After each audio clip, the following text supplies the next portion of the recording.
We have also found evidence. Let's move in the shade, guys.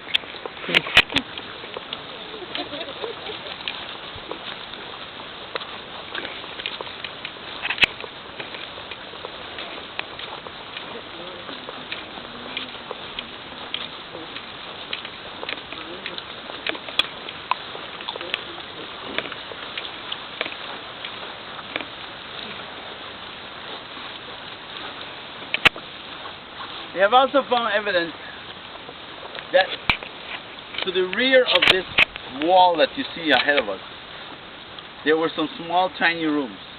We have also found long benches. And when the excavation was done on these walls, on the flooring of these buildings, they found that most of the craniums that were discovered in the area, along with the priests, they had been deformed. As one of the looks at the in-look at that time was, you take the head of a newborn infant and you deform it by placing a board at the front and at the back of the head. Then you tie it very tight. In this way you are making a sloping head.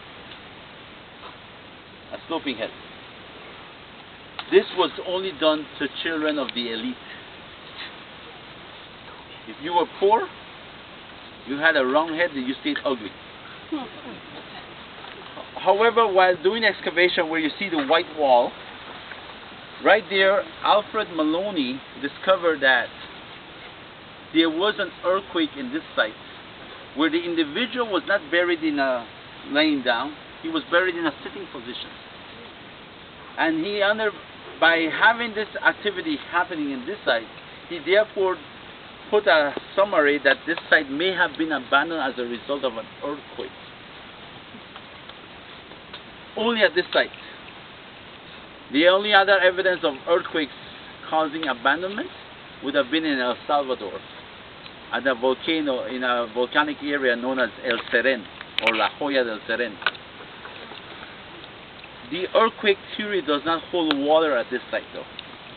What holds water is the development where the elite class moved from this area back here to the upper area. The higher you were, what happens? The higher you were with everybody else. The closer you were to the gods. But at the same time, strategically, you can see the enemy advancing. Xunantunich, it is apparent because of the stelas, gets its power from another site called El Naranjo in Guatemala. El Naranjo sent its governors to Xunantunich, and then they broke away and they formed their own city-state to control what we believe is the production of eccentric flint. We say eccentric because the knives are not shaped like ordinary knives. They have personified images of gods. So some are shaped like a boomerang, some are shaped like Chinese throwing stars. Okay? These are eccentric. Apart from that, we also found that the dead were buried in these buildings, like this one here.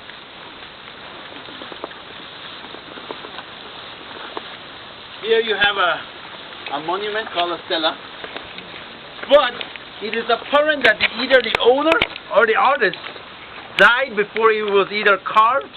Some people say that it was painted. I do not believe this is so. Otherwise we will have found more paintings. Most of the stelas that we find are etched. However, we did find over here the remains of the individual that had this building dedicated in his honor. This round stone that you see here was a sacrificial altar used in bloodletting rituals, as was found in the grave goods, ceramic vases, stingray spines, and obsidian blades. Another evidence of trade is obsidian, which is volcanic glass. Belize does not have any volcanoes. The closest area is El Chayal in Guatemala, and we have also found evidence of jade. Belize does not have tectonic plates that come together to form this Motagua Valley, where most of the jade comes from. Okay? But we also have found jade beads here. indicate that the individual was of high status. He was not a peasant. So he had one building built in his honor with one monument, okay? But it was never carved.